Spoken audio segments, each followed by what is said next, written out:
नमस्ते दोस्तों, स्वागत है आपका अपने इस यूट्यूब चैनल में जिसमें आज हम इंग्लिश स्पोकन के साथ जुड़े हैं। इसमें आज मैं कुछ ऐसे महत्वपूर्ण शब्दों के से आपको रूबरू कराऊंगा जो आपके डेली यूज में बहुत इंपॉर्टेंट है और आप इस शब्दों को पढ़ के इसे बोलने में बहुत आसानी से आप यूज कर सकते हैं, क्योंकि इंग्लिश आज के ज़माने में हमारे लिए बहुत इंपॉर्टेंट हो गया है। या कोई बोलता है इंग्लिश तो हम उसे समझ पाते हैं कि वो क्या कहना चाह रहा है। तो आइए शुरू करते हैं। सबसे पहले, अगर आप किसी की मदद करना चाहते हैं, कोई आपके बड़े बुजुर्ग हैं, कोई भारी सामान लेके जा रहे हैं या किसी के साथ कोई तकलीफ है, तो हिंदी में आप उन्हें बोलते हैं, क्या मैं आपकी मदद कर सकता हूँ। लेकिन अंग्रेजी में आप मे आई हेल्प यू कहने के बदले में आप मे आई हेल्प यू कहने के बदले में आप सिर्फ ये बोल सकते हैं, अलाउ मी। अलाउ मी, सिर्फ ये शब्द बोलते हैं तो सामने वाले समझ जाते हैं कि आप उनकी मदद करना चाहते हैं और उन्हें मदद लेना होता है, तो वो आपको मदद के लिए बोलते हैं। दूसरा शब्द है आफ्टर यू। जैसे हिंदी में अगर कोई आदमी, आप बुजुर्ग है, कोई महिला है या कोई ऐसा व्यक्ति है जो लाइन में आपसे पीछे खड़ा है या कोई काम में आपसे पीछे है, आप चाहते हैं कि वो पहले कर ले, तो हम हिंदी में बोलते हैं कि पहले आप। तो इंग्लिश में फर्स्ट यू ना बोल के हम बोलते हैं आफ्टर यू। क्या बोलते हैं? After you. बड़ा रिगार्डिंग शब्द है, हम बोलते हैं कि आफ्टर यू, और वो आदमी अपना काम पहले कर लेता है। तीसरा शब्द है पार्डन।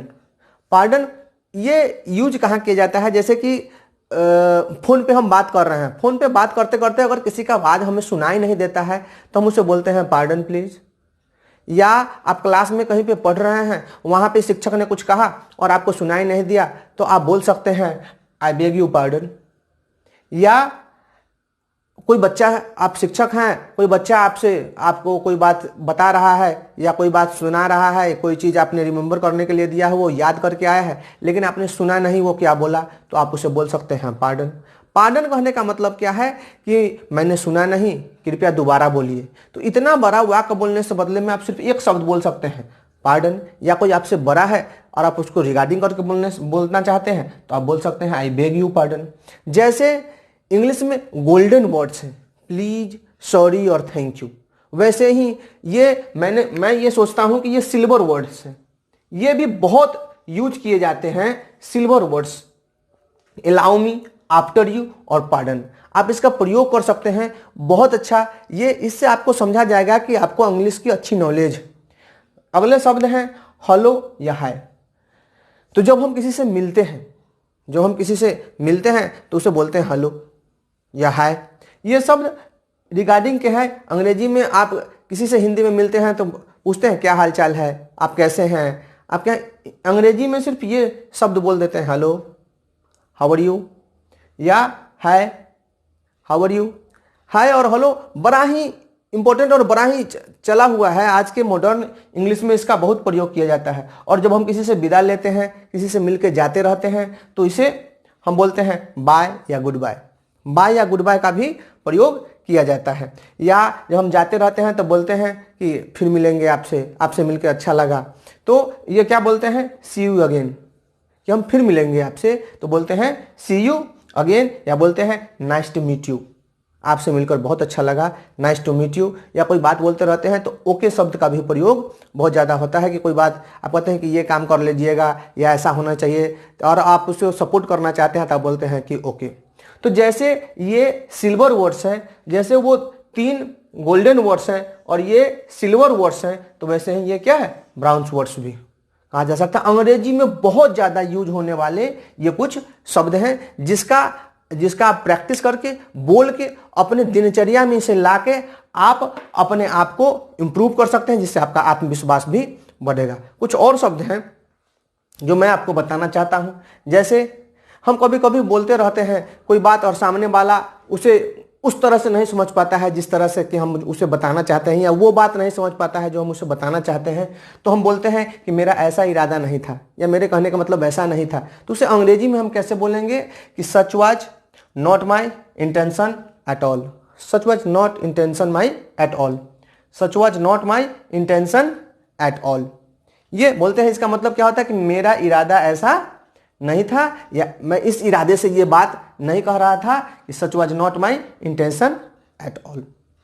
जैसे हर बात में आदमी बोलता रहता है, अपने दोस्तों में हम बात करते रहते हैं तो बोलता है कितना पैसा बचाएगा भाई, पैसे का भूखा है क्या। या किसी बात में किसी से आप बोलते हैं कि नहीं मैं इस काम के लिए पैसे लूंगा, तो लोग बोलता है कि मैं पैसे का भूखा है, ये ऐसा है, तो हम बोलते हैं ना कि हम पैसे के भूखे नहीं हैं। तो अगर उस शब्द को बोलना कि मैं पैसे का भूखा नहीं हूँ, I am not after money, मैं पैसे का भूखा नहीं हूँ, ये शब्द बोलने से निगेटिव लगता है। इसे आप अंग्रेजी में बोल सकते हैं I am not after money, I am not after money. जैसे अब कोई बात करते रहते हैं तो हर बात में होता और सब, तो बोलते हैं कि बाकी सब ठीक। इसे अगर अंग्रेजी में बोलना हो तो बोलते हैं कि rest everything is fine, rest everything is fine. और कभी कभी आदमी क्या करता है कि कुछ थोड़ा सा मदद हमारी कर देता है और वो दिखावा करने लगता है, दिखाता है, बताता है, तो हम बोलते हैं ना कि भाई मुझ पर एहसान मत करो, मुझ पर कोई एहसान मत करो। तो इसे इंग्लिश में बोलेंगे don't favour me, don't favour me. है आसान सा सेंटेंस है। कोई बात आप टीचर हैं, बच्चे आते हैं, कोई बात आपको बताना होता है, आप याद करने के लिए देते हैं तो वो याद करके नहीं आता है, या किसी बात के कारण कोई अगर बहाना बनाते रहता है तो हम बोलते हैं कि बहाना मत बनाइए, वो करना है तो कीजिए, नहीं करना है तो नहीं कीजिए। तो बहाना मत बनाइए को अंग्रेजी में बोल सकते हैं don't make excuse, don't make excuse, don't make excuse, ये बोलते हैं। जैसे आजकल क्या होता है कि लोग झूठ बोलते हैं और आपको भी उसमें शामिल कर लेते हैं, आंख मार देते हैं, तो हम बोलते हैं कि आंख मत मारो भाई, आंख मत मारो, इसे अंग्रेजी में बोलते हैं डोंट विंक, डोंट विंक। और लास्ट में ये बहुत पॉपुलर कि मुझे गुस्सा मत दिलाओ।